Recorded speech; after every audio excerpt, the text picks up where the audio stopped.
Season 42, war number 8, and we are up against LVT. This time my team will be Scorpion, Agent Venom and Omega Sentinel, because these guys, they banned Future Ant-Man as well as Tigra, so can't use those. I'm taking Path 6 in Section 1 as well as the Sasquatch on the shared fight, then I will be taking Mojo on the root node, Path 5 in Section 2 as well as Korg and Mole Man on the shared fights, and for the boss island I will be taking that Spot and Longshot mini bosses. So I feel a little bit targeted with these bans, but it's alright. I have a big enough roster to deal with stuff like this, for the most part at least. And not too much is different. I'm just gonna be using Omega Sentinel instead of Future Ant-Man for these fights. Up first we have a Toad on the Combat Deja Vu Prowess and Spiked Armor nodes. I'm taking this fight with Omega Sentinel, and the game plan here is to just hit the opponent until they fall. I start the fight in the heal block debuff mode to make sure I can deal with Toad's regeneration, and that's basically all there is to this one. I will be taking some chip damage from the Spiked Armor node, but that's fine. I use the regen boost to offset most of that at least, and as long as I don't make any dumb mistakes or start spamming my own specials, I should be finishing this fight at almost full health. The poison debuffs Toad inflicts will do no damage to Omega Sentinel, and they trigger her regeneration buffs, but since those heal off of missing health, they don't really do much at this point in the fight. And like I was saying, as long as I didn't make any mistakes, very stupid mistakes, I would be finishing this fight at nearly full HP, but then I just had to go on and eat a special one from Toad, and of course it crits. Now luckily he didn't have much prowess, because I was removing most of them at least with the attacker tactic, but if that wasn't the case, that could have even killed me. So I guess I did get a little bit lucky there. Anyways, this fight right here is a Kingpin on the aggression prowess and critical setup node. I'm taking it with Omega Sentinel. I didn't use any pre-fights because the debuff you use here does not matter at all. I will be finishing most of my combos with light attacks instead of mediums, because inflicting the debuffs will just feed Kingpin's rage, and there isn't really any need to do that. Now the biggest issue with this fight is the aggression prowess, but as long as I can keep hitting him and baiting his special ones, they can never get out of hand, so the power gain from the defense tactic will not be too big of an issue. That being said, this Kingpin is playing very nicely. He is throwing his special ones, so all I need to do is just hit him a few more times, maybe drop a special 3 to finish it off, and that is all there is to it. The critical setup node here is actually making the fight a little bit faster by giving me guaranteed crits on my combo enders, and that being said, I don't really see the point of the node here. I guess it's geared towards champions like Ebony Maw who punish guaranteed crits, but I don't really see that placement too often.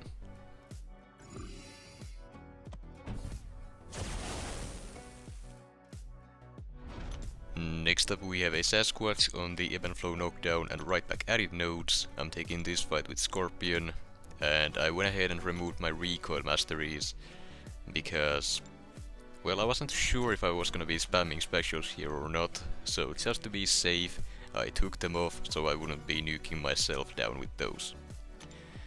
That being said, this fight is not ideal for Scorpion anyways, due to the right back at it node making the defender debuff immune whenever they are knocked down, and that basically means I can use my special 1 or special 2 for the sting debuffs or the sting burst on the special 2, nor the petrify debuff either, so I can't steal any regeneration or lower his regeneration with it. Talking about regeneration, I started the fight in Scorpion's default mode, meaning the sting debuffs are poison debuffs, and each poison on the opponent reduces their regeneration, on top of despair reducing it further. Now being in the poison mode also means that I am immune to shock and rupture being the more important one here, since eating a special from Sasquatch can usually lead to death over time due to the rupture debuffs that his special 2 and the special 3 inflict. So at least I am safe from that. That being said, I am not planning on eating any specials anyways, but the safety net is nice to have. Now the biggest issue with this matchup, on top of the right back edit making him debuff immune, is the ebb and flow protection. The protection from the ebb and flow node stacks with the protection, or rather the damage reduction Sasquatch gets with his rage stacks, meaning that with a couple rage stacks the damage reduction reaches 100%, meaning I do 0 damage until I either knock him down or he enters the wrath. And that is a big problem combined with his regeneration at this point.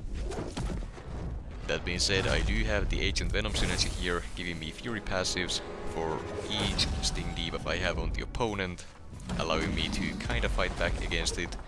It's not enough to offset it, even nearly enough to do it, but it is helpful, and I'm very glad I have it, because I'm kinda struggling here to finish the fight off. Now, even without the synergy, I think this fight is doable. I wouldn't really recommend it, because as we see here, it's not an ideal matchup by any means. But this is a rank 4 Scorpion. If you have a rank 5-1 fully boosted, I'm sure you could do it. But I probably wouldn't try this specific fight again with Scorpion. Probably someone like She-Hulk or Titania, someone who just has the damage output and doesn't care about knocking him down with the right back added node. But yeah, Scorpion can do it as well.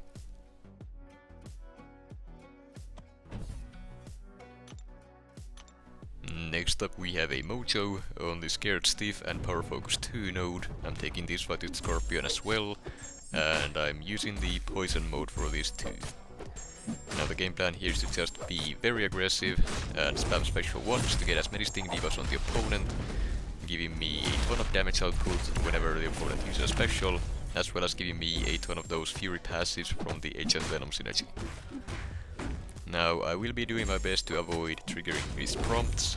Some of them I can't really avoid like we saw here, but now that the anti-life field is active, I will do my best to try to avoid using the dexterity so that I won't trigger any buffs. The regeneration isn't too bad as long as Mojo here doesn't have his 5 million followers giving him the big Fury buff, and as we saw here, at the end of the fight I just decided to go for it, take a little bit of degen and just close out the fight before anything can go wrong. And I'd say that is a pretty simple fight for Scorpion, but it would probably be better to just use a buff immune to completely shut down his abilities. Then next up we have a Korg on the Power Snack and 1 too many hits nodes. I'm taking this fight with Omega Sentinel, and I went ahead and put the Recoil Masteries back on because I have plenty of Omega Sentinel fights to go. And the Recoil Masteries don't hurt her at all. The only real downside is the recoil damage you would take if you use her special 1 or the special 2. Other than that, the bleed and poison, they do nothing except trigger a regeneration buff at the start of the fight when they trigger, if you're missing some health. That being said, Omega Sentinel's base attack is the highest in the game, so increasing it further with the recoil masteries really does make a huge difference, and it just makes her able to take these fights a lot faster. Now the main reason I use her here is her immunity to nullify, meaning the power snack node simply doesn't exist and I can completely just ignore it, and naturally her being a tactic attacker allows her to deal with the defense tactic on Korg by removing all of the prowesses as soon as he gets them, making it a very easy matchup. Well, I say it was easy, but then again I did eat a full special 1 from him. But I am running max inequity, so all the debuffs I had on Korg made the special 1 just basically tickle me, so no real risk of dying there. That being said, if the special 1 hit full crits, I might have been in trouble. Next up we have a Kitty Pryde on the Ebb and Flow Intercept node, and I'm taking this fight with Omega Sentinel. The debuff mode here doesn't really matter, but I do always use the cowardice against Kitty Pryde, because while she's inflicted with cowardice, she cannot trigger any of her personal prowess effects. That being said, she can still trigger the cowardice from the defense tactic, meaning that if you don't use a proper counter like a tactic attacker here, she can be a real problem, because she can trigger her phasing with prowess from any source. They can be prowess buffs, prowess passives, it doesn't make a difference. If she has 3 of them, she can phase. So it is a very good idea to use someone who can get rid of those. And as we see here, Omega Sentinel completely destroys her, no risk there whatsoever, just make sure she doesn't have prowess and you're good to go.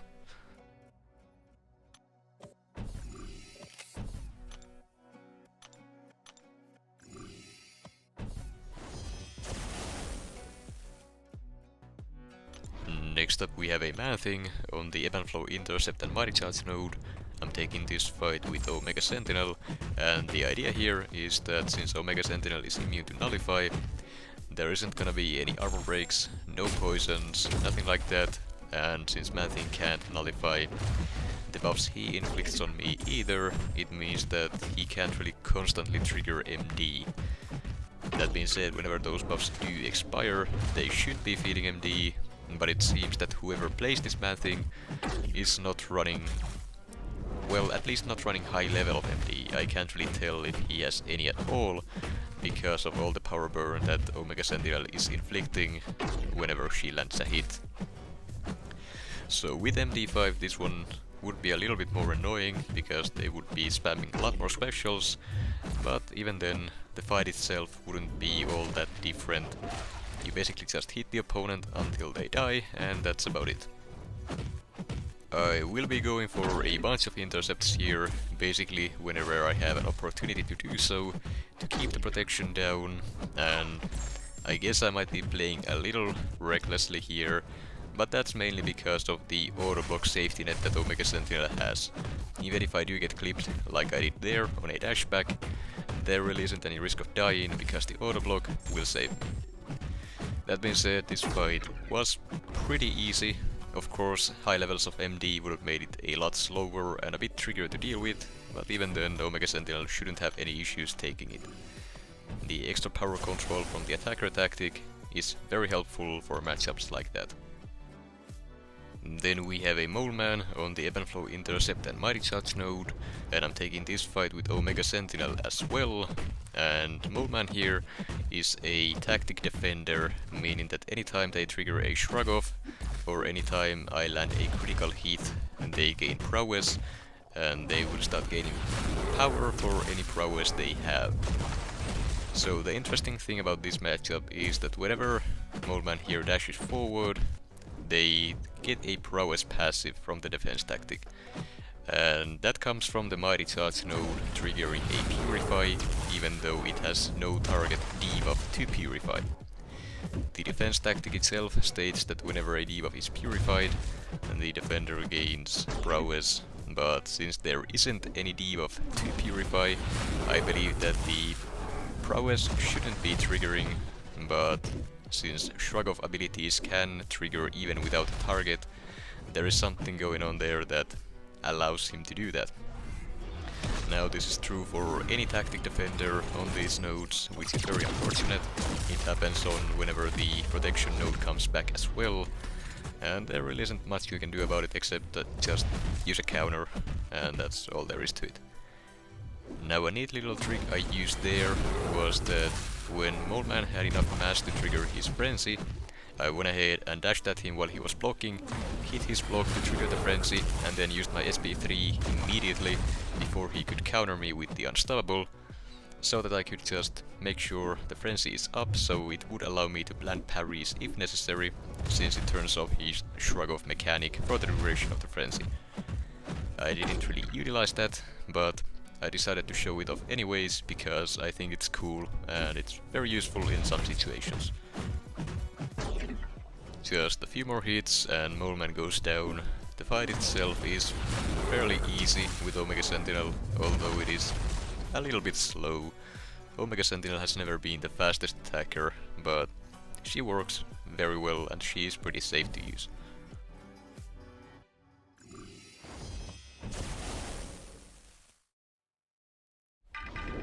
Next up we have a spot on the power efficiency and missing in action miniboss node.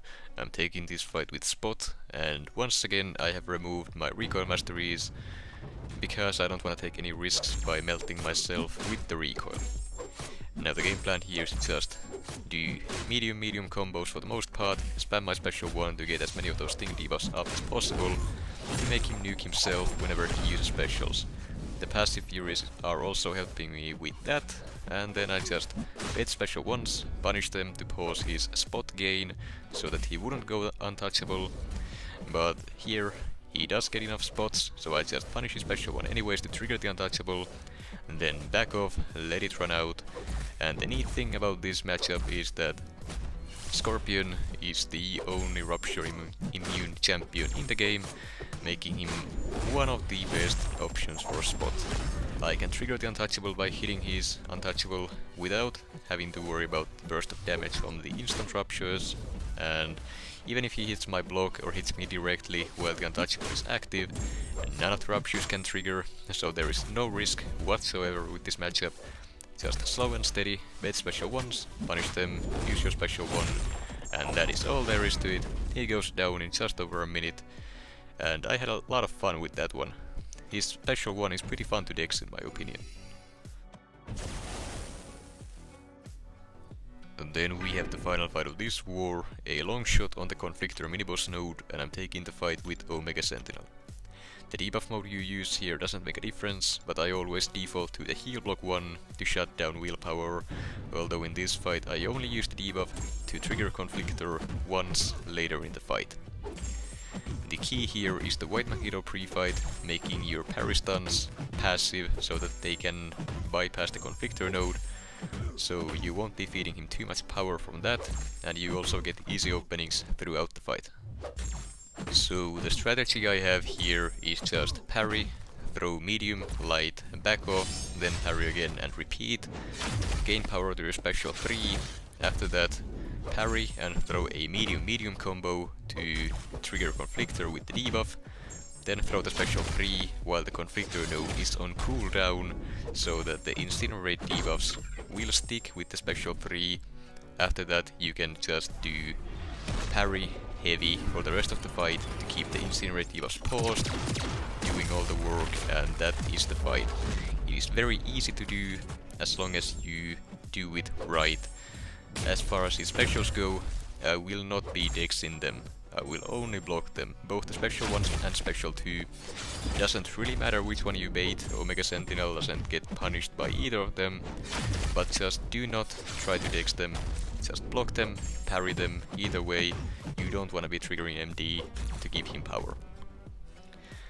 If everything goes well and according to plan, this fight is very simple for Omega Sentinel, but if you start dexing, or if you start eating hits, or if you mess up the special 3 for example, things can go wrong very quickly. But I'm fairly confident with the matchup myself already, since I've taken it a few times, so no issues there. And that is the war done. No deaths for me this time around, but again, I have lost my perfect season already, so who's counting? As for the results, we did end up losing the war 4-7. Once again a horrible war, and the whole season has been an inconsistent mess. It is getting a bit frustrating, but not much I can really do about it at this point. I just gotta keep clearing my own fights, make sure that the plan for my BG is good, so that we limit the deaths as much as possible ourselves, and then just roll with it and see what happens at the end of the season.